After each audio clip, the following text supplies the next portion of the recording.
materinya. Bismillahirrahmanirrahim. Assalamualaikum warahmatullahi wabarakatuh. Innal hamdalillah nahmaduhu wa nasta'inuhu wa nastaghfiruh wa na'udzu billahi min shururi anfusina wa min sayyiati a'malina. May yahdihillahu fala mudilla lahu wa may yudlil fala hadiya lahu. Asyhadu an la ilaha illallah wahdahu la syarika lahu wa asyhadu anna Muhammadan abduhu wa rasuluh sallallahu alaihi wa ala alihi washabihi wa man tabi'ahum bi ihsan ila yaumiddin, amma ba'd. Fa inna asdaqal hadithi kitabullah wa khairal hadi hadi Muhammadin sallallahu alaihi wasallam wa syarrul umuri muhdatsatuha fa inna kulla muhdatsatin bid'ah wa kulla bid'atin dhalalah wa kulla dhalalatin finnar. Masyaallah ikhwani fillah wa akhwati fillah, zanillahu wa iyyakum rahimani wa rahimakumullah. Alhamdulillah, pada pagi hari ini kita berkumpul di rumah dan rumah-rumah Allah, mengkaji dari sebagian ayat-ayat Allah Subhanahu wa taala dan hadis-hadis Nabi sallallahu alaihi wasallam, yang diharapkan dari hal tersebut akan memberikan kepada kita ketenangan, rahmat Allah, naungan para malaikat, dan nama-nama yang hadir di majelis ini disebut-sebut oleh Allah Subhanahu wa taala di sisi para malaikatnya. Baik, tema kita pada pagi hari ini sebagaimana yang sudah diumumkan tadi, kita akan terangkan sebagian dari pokok-pokok amalan sebelum datangnya sakaratul maut. Seorang ketika dia ingat sakaratul maut, itu merupakan ciri dari hamba-hamba Allah Subhanahu wa taala yang dikatakan dalam hadis riwayat At-Tirmidzi dari salah seorang sahabat Al-Ansar. Ketika itu beliau pernah berkata pada Nabi sallallahu alaihi wasallam, "Ayun nasi aqyas?" Manusia mana yang paling cerdas? Maka kata Nabi sallallahu alaihi wasallam, "Aktsaruhum lidzikril maut." Itu orang-orang yang paling banyak mengingat kematian. Kemudian sifat yang kedua, wa ahsanuhum lima ba'dahu istidadan.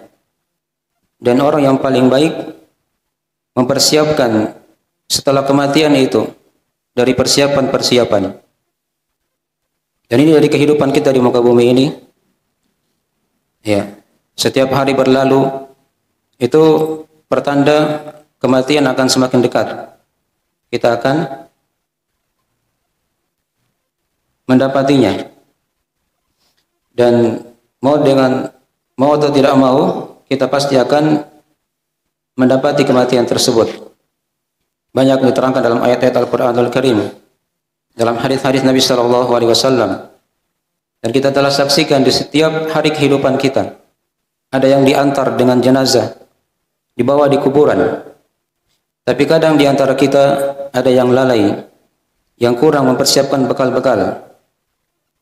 Abu Hurairah radhiyallahu ta'ala anhu, sahabat yang paling banyak hadisnya, beliau di sakratul maut pernah menangis. Ya. Ketika ditanyakan oleh murid-murid beliau ketika itu, ya, "Mengapa engkau menangis? Apakah engkau tangisi dunia ini?" Kata beliau, "Tidak, saya tidak tangisi dunia kalian. Tapi yang saya tangisi itu bekalku sangat sedikit, sementara jalanku masih panjang." Ya, jalanku masih apa? Masih panjang. Ini sahabat yang paling banyak hadisnya. Dari 7 orang sahabat Nabi sallallahu alaihi wasallam yang dikumpulkan oleh para ulama, yang paling banyak riwayat hadisnya Abu Hurairah yang paling pertama. Ya, bersamaan dengan itu beliau masih sangat merasa kurang dari bekal-bekal yang akan dipersiapkan untuk menghadap Allah Subhanahu wa taala, yang menyongsong alam kubur dan nanti akan dilanjutkan dengan perjalanan ke negeri akhirat. Makin dari potret kehidupan sebagian para salaf, dari para sahabat Nabi sallallahu alaihi wasallam radhiyallahu anhum, bagaimana mereka bertanya kepada Nabi sallallahu alaihi wasallam yang sudah kita bacakan tadi itu dari hadis riwayat At-Tirmidzi. Dan demikian pula Abu Hurairah radhiyallahu taala anhu, beliau seperti itu keadaannya. Mereka seperti itu keadaannya. Oleh karena itu dari hal yang hendaknya kita senantiasa ingat dari waktu-waktu yang berlalu dalam kehidupan, ya, itu dijadikan sebagai pelajaran, ada ibrah bagi orang-orang yang mempunyai hati. Ayat yang kita akan bahas pada pagi hari ini adalah ayat di surah Qaf, ayat ke-19. Di situ ada firman Allah Subhanahu wa taala, A'udzu billahi minasyaitonir rajim. Wa ja'at sakratul mauti bil haqq, dzalika ma kunta minhu tahid. Dan telah datang sakaratul maut dengan kebenaran. Sakarat al-maut dengan kebenaran. Dzalika ma kunta minhu tahid. Hal itu adalah perkara yang senantiasa kamu lari darinya. Di sebagian makna yang lain diterangkan, hal itu adalah perkara yang kamu tidak akan bisa lari darinya. Dari sebagian penafsiran para ulama. Ayat ini diterangkan kepada kita untuk mengingatkan kita akan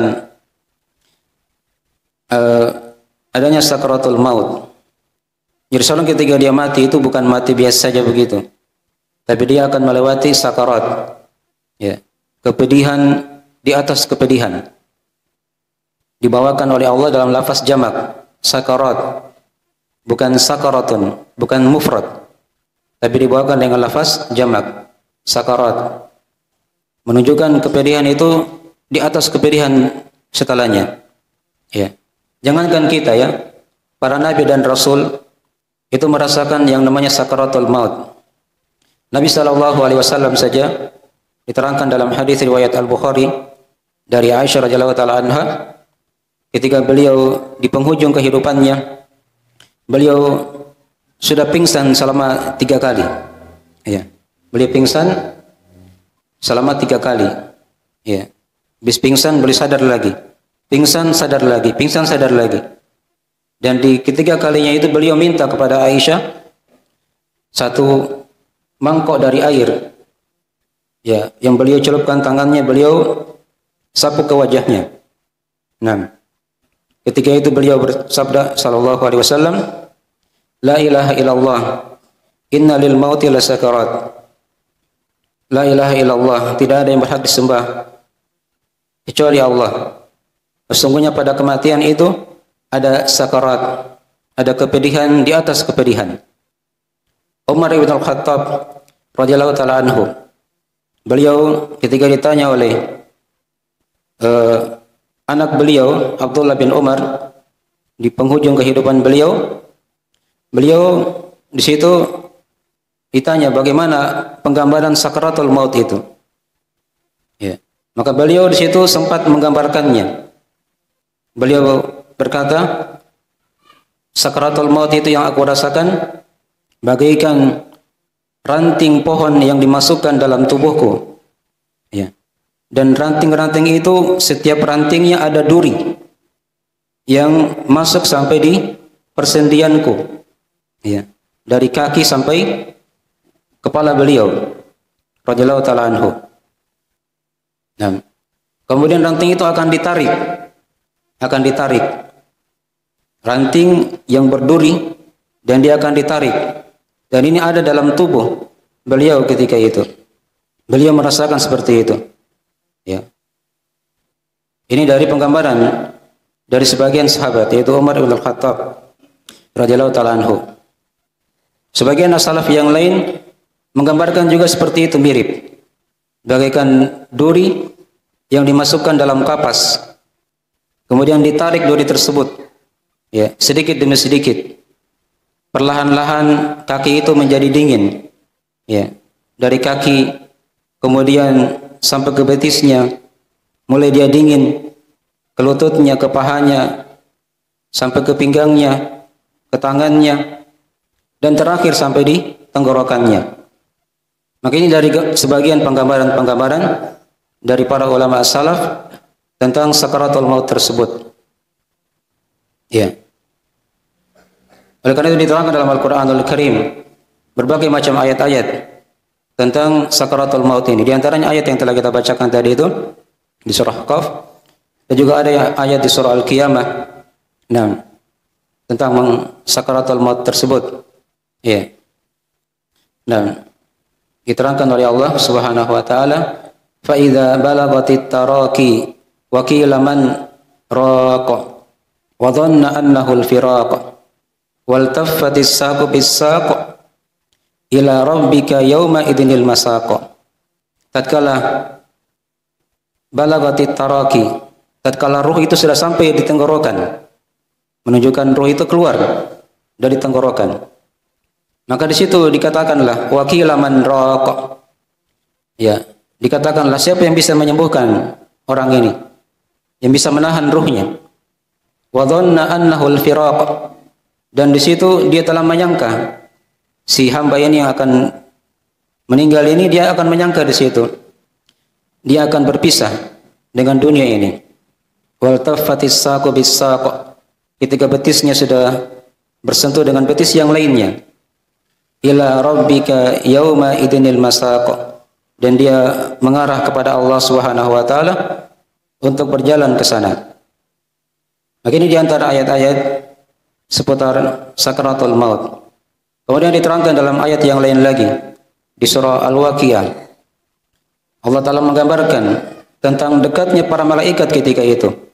Wa nahnu aqrabu ilaihi minkum walakin la tubsirun, dan kami sangat dekat kepada kalian, tapi kalian tidak melihatnya.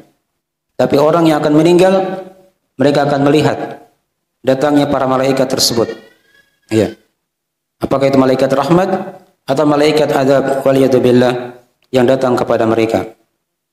Nah, maka ini sebagian dari penggambaran-penggambaran sedikit seputar sakaratul maut. Dikatakan di ayat yang tadi yang telah kita bacakan, wajaat sakaratul mauti bil haqq, dan telah datang ya sakaratul maut dengan kebenaran. Nah, datangnya sakaratul maut ini dari hal yang akan menimpa manusia semuanya. Tidak ada pengecualian. Terkhusus di sini Allah khitab, Allah ajak bicara orang-orang yang zalim, yang lalai dari sakaratul maut tersebut, dari kematian. Nah, yang mendustakan ayat-ayat Allah Subhanahu wa taala. Kemudian dikatakan tadi sakaratul maut, dia merupakan kepayahan, ya, kesusahan yang melingkup manusia itu. Ya. Tadi sudah kita gambarkan sebagian dari kisah para as-salaf. Kaki itu sedikit demi sedikit akan menjadi dingin. Dinginnya ini akan naik terus sampai berujung ke lehernya. Itu dari penggambaran seorang yang akan meninggal. Kemudian dikatakan bil haqq, dengan kebenaran. Ya, menunjukkan sakaratul maut ini dari hal yang pasti kita akan merasakannya. Dari hal yang meyakinkan, tidak ada keraguan padanya. Tidak ada keraguan padanya. Nah, dan itulah dari kematian yang benar kita akan mengalaminya, kita akan menjumpainya. Nah, dan sebagian para ulama salaf dalam menafsirkan ayat ini, ada yang mengatakan ketika dikatakan bil haq, dengan kebenaran, itu maknanya ya manusia itu dia pasti akan mengarah kembali kepada Allah Subhanahu wa taala pada negeri akhirat, pada negeri akhirat. Karena akhirat itu adalah hal yang hak, ya. Hal yang pasti akan kita datangi, nah, akan kita lewati dalam rangkaian kehidupan kita, ya, dari alam dunia masuk ke alam kubur dan nanti ujungnya ke negeri akhirat. Nah, ini dua penafsiran dari al-haq. Apakah kembali kepada sakaratul maut itu atau kembali kepada dia akan berjalan, pastinya dia akan pergi ke negeri akhirat. Wajaat sakaratul mauti bil haq. Dzalika ma kunta minhu tahid. Itu merupakan hal yang senantiasa kamu lari darinya. Di sini juga ada dua penafsiran diterangkan oleh para ulama salaf. Ya. Di situ di penafsiran yang pertama yang kita terjemah di situ dari makna ayat, itu satu penafsiran. Itu hal itu yang senantiasa kamu lari darinya. Sebagian ulama yang lain ada yang menafsirkan di sini dzalika ma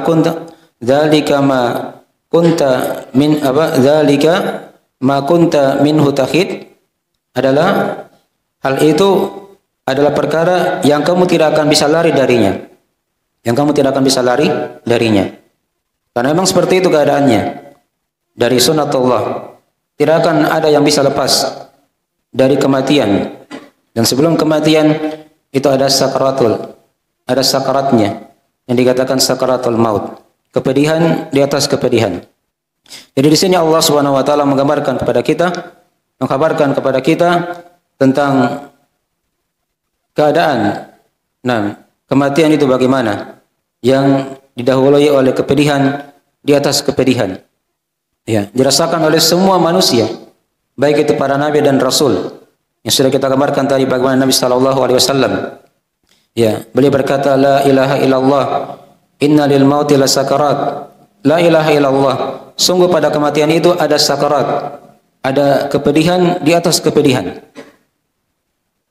Dan juga ketika Fatimah radhiyallahu taala anha mendapati ayah beliau itu Nabi Muhammad SAW di sakaratul maut juga, beliau berkata ketika itu, ya karba atau wa karba abada, wahai betapa sengsaranya ayahku ini. Ini Nabi dan Rasul, Nabi yang paling mulia, manusia yang paling bertakwa kepada Allah, ya, Rasul yang paling utama, masih merasakan sakaratul maut. Dan beliau kepayahan di situ. Disaksikan oleh Aisyah, istri beliau, dan disaksikan oleh Fatimah, putri beliau, radhiyallahu taala anhum ajma'in. Nah, maka diterangkan di situ, kata Nabi sallallahu alaihi wasallam, laisa ala abika karbun ba'dal yaum. Tidak ada atas ayahmu setelah ini wahai Fatimah. Laisa ala abiki karbun ba'dal yaum. Tidak ada setelah ini, setelah hari ini kepayahan lagi wahai Fatimah. Ya, karena setelah Nabi sallallahu alaihi wasallam diwafatkan, beliau akan mendapatkan berbagai macam nikmat dari Allah Subhanahu wa taala. Dan sakaratul maut ini dia merupakan dari kepedihan yang paling pedih yang ditimpakan, yang diujikan oleh Allah kepada manusia. Itu puncak kepedihannya di sakaratul maut. Kalau dia mungkin di dunia ini bisa, kadang dia mengalami musibah, mungkin dia tabrakan atau kecelakaan atau hal-hal yang lainnya dalam kehidupan, itu di bawah dari kepedihan sakaratul maut.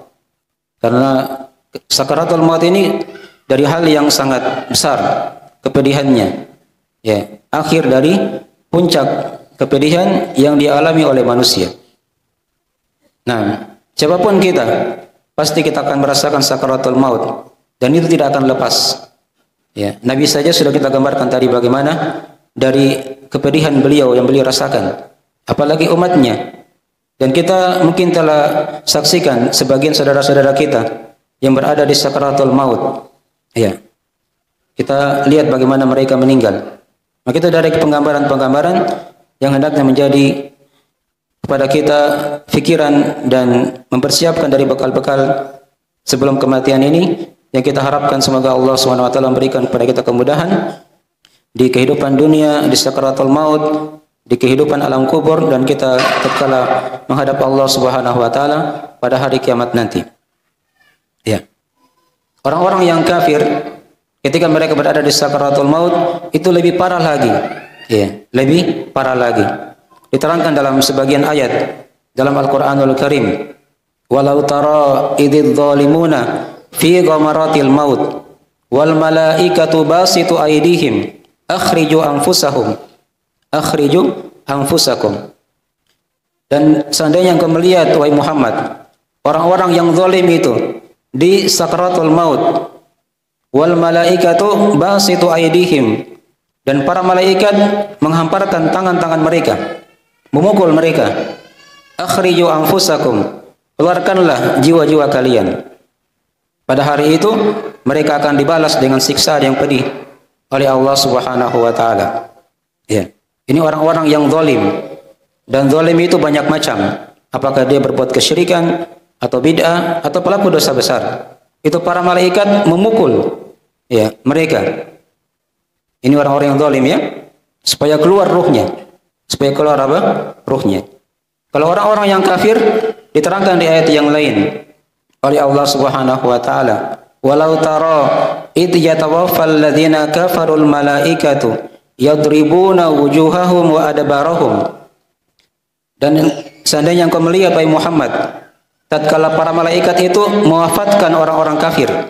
Ini orang-orang kafir langsung. Ya, bagaimana caranya para malaikat mewafatkan orang-orang kafir? Di sakratul maut mereka, mereka memukul wajah-wajah mereka dan belakang-belakang mereka. Ini orang-orang yang kafir kepada Allah Subhanahu wa taala. Mereka dipukul di sakratul maut dan itu merupakan siksaan awal yang mereka rasakan sebelum siksaan alam kubur dan sebelum siksaan di negeri akhirat. Nas'alullah salamata wal afiyah. Ini yang paling pedihnya sebagian digambarkan oleh Allah Subhanahu wa taala. Dan yang paling ringannya itulah tadi yang kita baca dari sabda Nabi sallallahu alaihi wasallam. Ya, tentang keadaan beliau di sakaratul maut. Dan bagaimana tadi Umar bin Khattab beliau menggambarkan bagaimana pedihnya sakaratul maut itu bagaikan duri. Ya, bagaikan ranting pohon yang berduri yang dimasukkan dalam tubuh beliau yang beliau rasakan ketika dan itu akan siap ditarik oleh para malaikat, oleh malaikat maut. Maka ini dari penggambaran-penggambaran ringkas seputar sakaratul maut tersebut dan kita memohon kepada Allah Subhanahu wa taala semoga kita dimudahkan oleh Allah dalam menghadapi sakaratul maut. Maka pada ceramah yang ringkas ini, pada pengajian yang ringkas ini, walaupun ini mungkin kita telah bawakan di sini beberapa dari poin-poin amalan, tapi mungkin ini dari hal yang agak panjang kalau kita ingin terangkan tiap-tiap dalilnya ya. Tapi minimalnya kita bisa di sini kita kenal dari amalan-amalan pokok yang bisa kita amalkan sebelum datangnya sakaratul maut.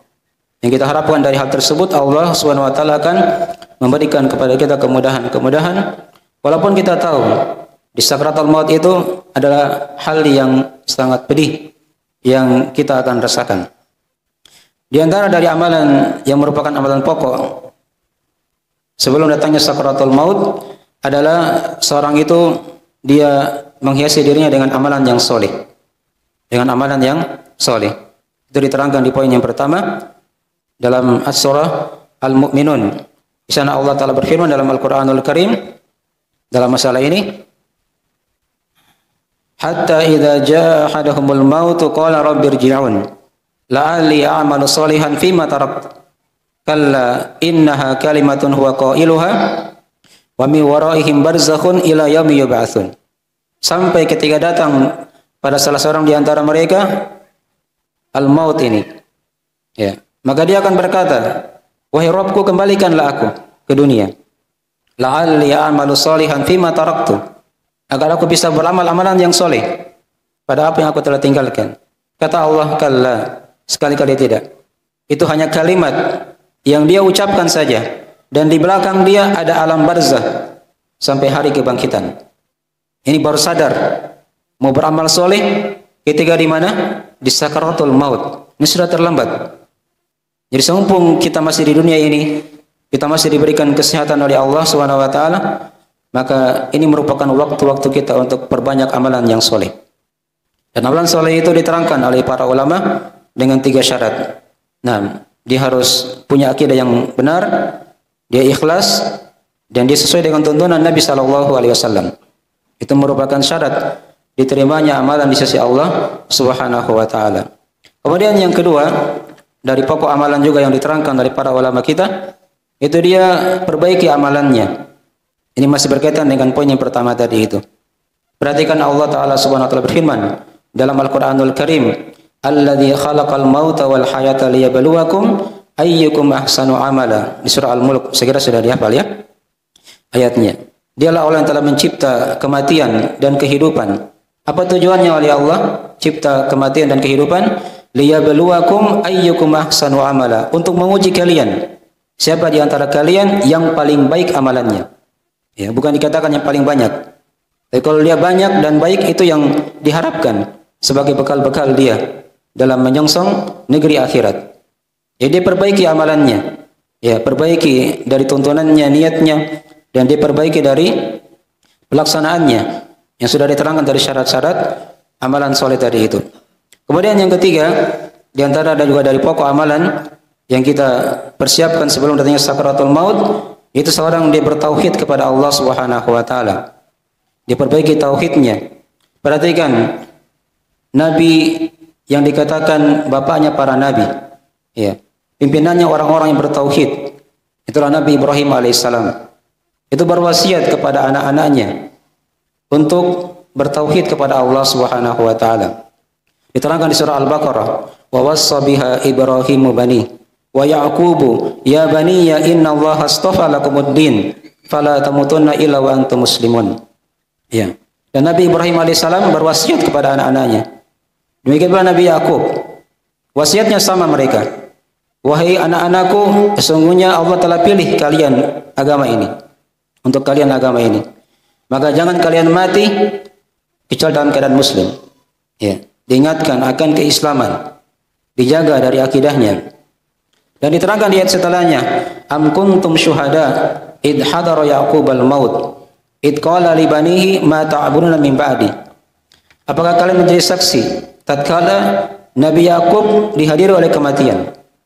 Tatkala dia berkata kepada anak-anaknya, wahai anak-anakku, siapa yang kalian sembah setelahku? Maka mereka berkata apa? Qalu na'budu ilahaka wa ilaha abaika Ibrahim wa Ishaqa. Qalu na'budu ilahaka wa ilaha abaika Ismaila wa Ishaqa ilahan wahida. Ibrahim wa Ishaq, Ibrahim wa Ismail wa Ishaqa ilahan wahida. Wa nahnu lahu muslimun. Maka mereka berkata, kami menyembah apa yang kamu sembah, sembahanmu wahai Nabi Yakub, ayah kami. Ya. Dan juga sembahan ayah-ayahmu dari Nabi Ibrahim, Nabi Ismail dan Nabi Ishaq, sembahan yang satu. Wa nahnu lahu muslimun, dan kami ya berislam, berserah diri kepada Allah Subhanahu wa taala. Ini para nabi dan rasul. Mereka dikatakan muslim. Ini Islam yang bermakna umum. Ya, Islam yang bermakna umum, mereka bertauhid kepada Allah Subhanahu wa taala. Di akhir kehidupan mereka wasiatkan anak-anaknya untuk senantiasa menjaga tauhid tersebut. Karena itu merupakan dari bekal-bekal pokok-pokok amalan yang dipersiapkan untuk menyongsong sakaratul maut. Kemudian diterangkan dari pokok amalan yang keempat, dari amalan yang dengannya seorang dipersiapkan sebelum sakaratul maut, itu dia bertobat kepada Allah Subhanahu wa taala. Diterangkan dalam Al-Qur'anul Karim di surah An-Nisa.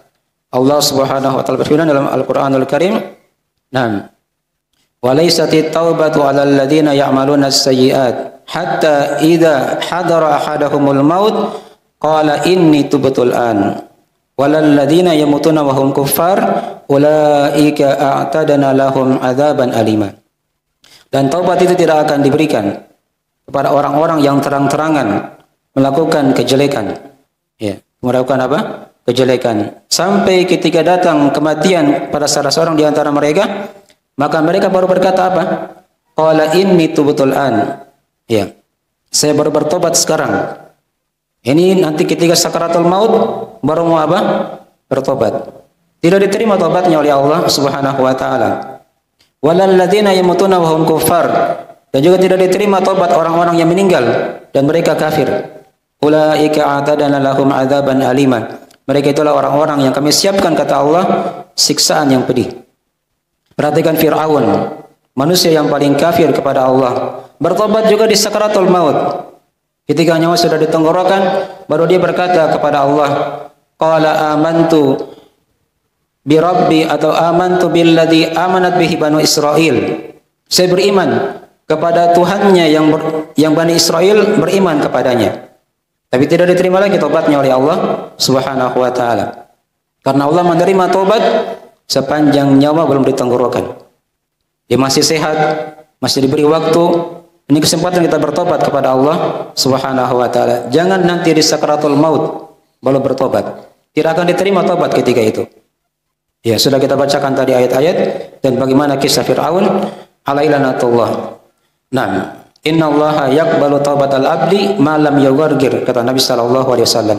Sesungguhnya Allah menerima taubat seorang hamba sebelum dia yughargir, sebelum dia nyawanya ditenggorokan. Kemudian di antara dari pokok amalan juga yang lainnya yang diamalkan sebelum datangnya sakaratul maut, itu seorang dia berhijrah kepada Allah dan Rasulnya. Ini hijrah yang sebenarnya ya, bukan hanya hijrah dia ganti bajunya saja, ya dia pakai jubah, kalau dia akhwat dia pakai cadar, tapi kelakuannya masih apa? Masih kayak dulu, tidak ya? Ini hijrah yang sebenarnya, dia berhijrah kepada Allah dan Rasulnya dengan hijrah yang benar. Dia pelajari ilmu agama, ya. Kemudian diperbaiki amalan-amalannya. Dia hilangkan hal-hal yang jelek dalam kehidupannya. Dia berubah sedikit demi sedikit. Walaupun hijrah itu asalnya dari ayat-ayat dan hadis kalau dibaca, itu hijrah bermakna khusus. Dia pindah dari negeri kafir ke negeri Islam. Tapi hijrah juga bisa bermakna umum. Dalam artian dia pindah dari hal yang jelek kepada hal yang baik. Ya. Diterangkan dalam surah An-Nisa oleh Allah Subhanahu wa taala di surah An-Nisa, kita bawakan ayatnya di situ. Nah, diterangkan oleh Allah Subhanahu wa taala dalam ayatnya, baik. Wa may yakhruju min baitihi muhajiran ila Allah wa rasulih, thumma yudrikuhul maut, faqad waqa'a ajruhu 'ala Allah. Ya. Wa kana Allahu ghafurur rahim. Dan siapa yang keluar dari rumahnya berhijrah kepada Allah dan Rasulnya, ya. Kemudian kematian mendapati dia, tapi dia sudah berniat berhijrah seperti itu, maka telah tetap pahalanya di sisi Allah Subhanahu wa taala, dihitung sebagai pahala. Ya.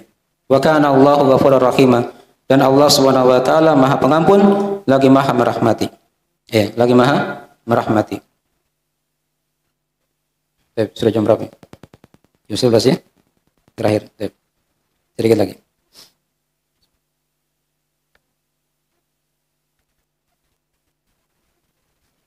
Kemudian di antara pokok amalan juga yang lain sebelum ditanya sakaratul maut, yaitu seorang dia beriman kepada takdir. Ya. Karena kematian ini dia merupakan bagian dari rangkaian-rangkaian iman kita kepada takdir Allah Subhanahu wa taala. Ingat, dia itu musibah. Diterangkan dalam Al-Qur'anul Karim, fa asabatkum musibatul maut. Allah menimpakan kalian musibah kematian. Bagaimana sikap kita terhadap musibah? Ini kan takdir Allah Subhanahu wa taala.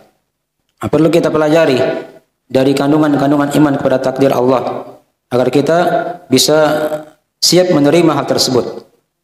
Perhatikan kisah Nabi Sulaiman alaihissalam, diterangkan di surah Saba oleh Allah Subhanahu wa taala, "Falamma qadayna 'alaihil mauta ma dallahum 'ala mautihi illa dabatul ardi ta'kulu min sya'ata."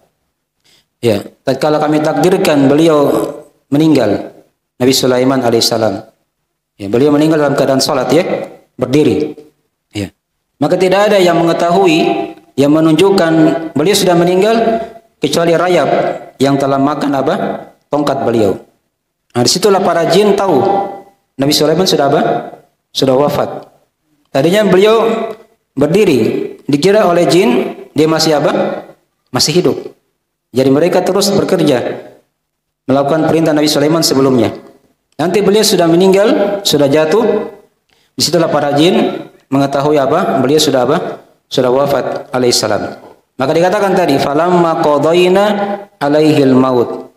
Tatkala kami takdirkan kepada beliau kematian. Jadi kematian itu dari rangkaian-rangkaian yang berkaitan dengan apa? Iman kita kepada takdir Allah Subhanahu wa taala. Kemudian yang berikutnya dari pokok amalan juga yang kita persiapkan sebelum datangnya sakaratul maut, yaitu dia istiqomah di jalan Allah Subhanahu wa taala. Ya.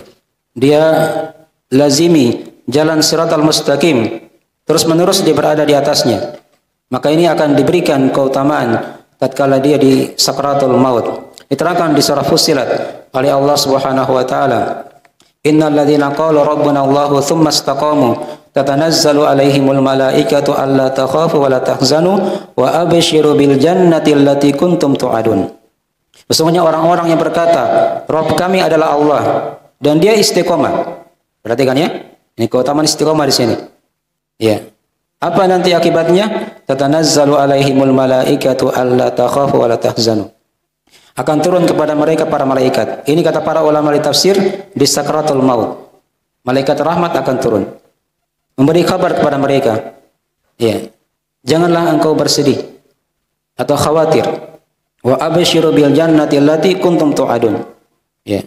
Dan bergembiralah dengan surga yang kalian telah dijanjikan padanya. Ini buah dari istiqomah. Sampai di sakratul maut diberikan kabar gembira oleh Allah berupa apa? Surga.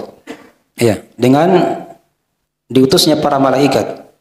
Jadi kadang ada sebagian orang itu ketika di sakratul maut dia malah bergembira. Ya, dia malah apa? Bergembira. Nabi itu perhatikannya ketika beliau di sakratul maut, beliau bergembira. Ya, beliau menunjuk dengan tangannya ke atas, ila rafiqil a'la.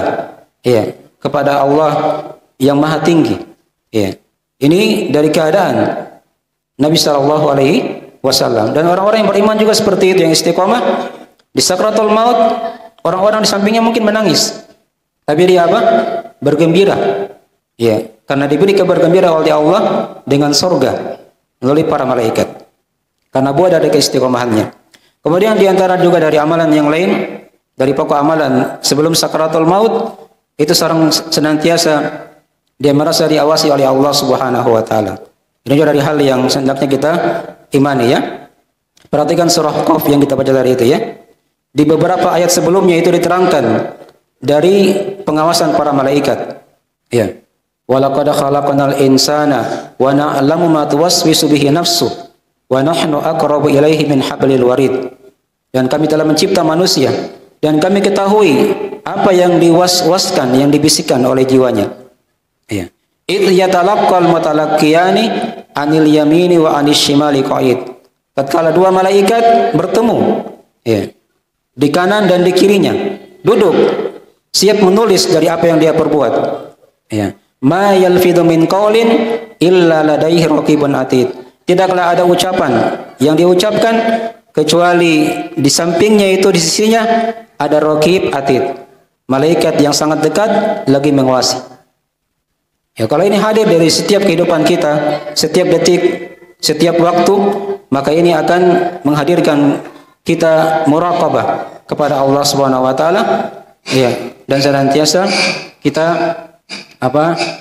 Berada di dalam ketaatan kepada Allah Subhanahu wa taala tatkala kita senantiasa merasa diawasi ya oleh para malaikat.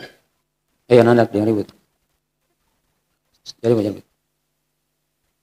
baik, waktu sudah habis ya. Sementara ini masih banyak kalau kita ingin terangkan. Ya, nah ada ketakwaan, ya, ada berinfak, dan juga ada hal-hal yang lainnya ya. Nah, dia menebus kezaliman orang lain sebelum mati. Dia cari orang-orang dia zalimi, dia minta kehalalan, dia minta maaf. Ya, kemudian dia berbaik sangka kepada Allah Subhanahu wa taala. Karena seorang itu akan diafatkan berdasarkan perkara itu. Kemudian dia perhatikan 3 amalan soleh yang menjadi amalan jariah itu kan. Ya, ada sedekah jariah, ilmu yang bermanfaat, dan anak yang soleh yang mendoakan orang tuanya. Kemudian juga tadi sudah diterangkan di situ, sudah kita tuliskan dari amalan juga yang lain, itu dia menutup kehidupannya dengan kalimat la ilaha illallah, dengan kalimat la ilaha illallah. Ya. Matikan aja itunya, matikan. Bisa kedengaran di sini, bisa. Baik. Nah, karena kata Nabi sallallahu alaihi wasallam, "Man kana akhir kalamihi la ilaha illallah, dakhala al-jannah." Siapa yang akhir ucapannya dengan kalimat la ilaha illallah, maka dia akan masuk ke dalam surga. Tapi ingat ya, ini la ilaha illallah diilmui, bukan diucapkan saja. Karena diterangkan di hadis yang lain, "Man mata wa huwa ya'lam annahu la ilaha illallah, dakhala al-jannah." Siapa yang meninggal dan dia ilmui, dia tahu itu apa arti la ilaha illallah, ilmunya, maka dia akan masuk ke dalam surga. Ya, banyak lagi amalan yang lainnya, dia berwasiat, kemudian dia berdoa kepada Allah semoga diberikan ketetapan hati. Ya, kemudian dari amalan lagi yang lainnya, dia berdoa kepada Allah semoga dia diwafatkan dalam keadaan husnul khatimah, dan selainnya dari amalan-amalan soleh yang diharapkan dalam perkara ini. Baik, terakhir kita simpulkan situ sebagian faedah ayat ya dari yang telah kita bacakan tadi di surah Qaf ini, wajaat sakratul mauti bil haqq dzalika ma kunta minhu tahid. Di situ ada 6 faedah yang kita bisa garis bawah. Yang pertama, terdapat padanya penetapan adanya kepedihan sebelum kematian. Itulah tadi yang kita katakan, yang dikatakan di ayat sakratul maut. Kemudian di ayat ini juga diterangkan kepada kita dari penetapan bahwa kematian itu adalah hal yang benar. Ya. Tidak ada keraguan padanya. Ya. Kemudian yang ketiga dari ayat ini juga diterangkan kepada kita dari isyarat akan adanya persiapan sebelum adanya kematian. Tadi sudah kita terangkan ya. Ada beberapa dari pokok-pokok amalan yang kita harapkan bisa ya kita siapkan sebelum adanya kematian, sakratul maut. Kemudian yang keempat diterangkan juga di sini dari hakikat keberadaan manusia sehubungan dengan sakratul maut, dengan kematian. Dzalika ma kunta minhu tahid. Dia senantiasa lari, padahal dia tidak akan lepas di situ. Tidak akan apa? Lepas. Kemudian di ayat ini juga diterangkan kepada kita dari faedahnya, diterangkan setiap umur itu pasti ada ujungnya, ya penutupnya. Itulah yang dikatakan sakratul maut, kematian, ruh kita akan keluar, ya, menghadap Allah Subhanahu wa taala. Kemudian di antara dari amalan juga yang kita dari faedah ayat ini juga diterangkan kepada kita dari penetapan akan iman pada takdir. Ini luas cakupannya kalau mau dibahas di buku-buku akidah. Ya.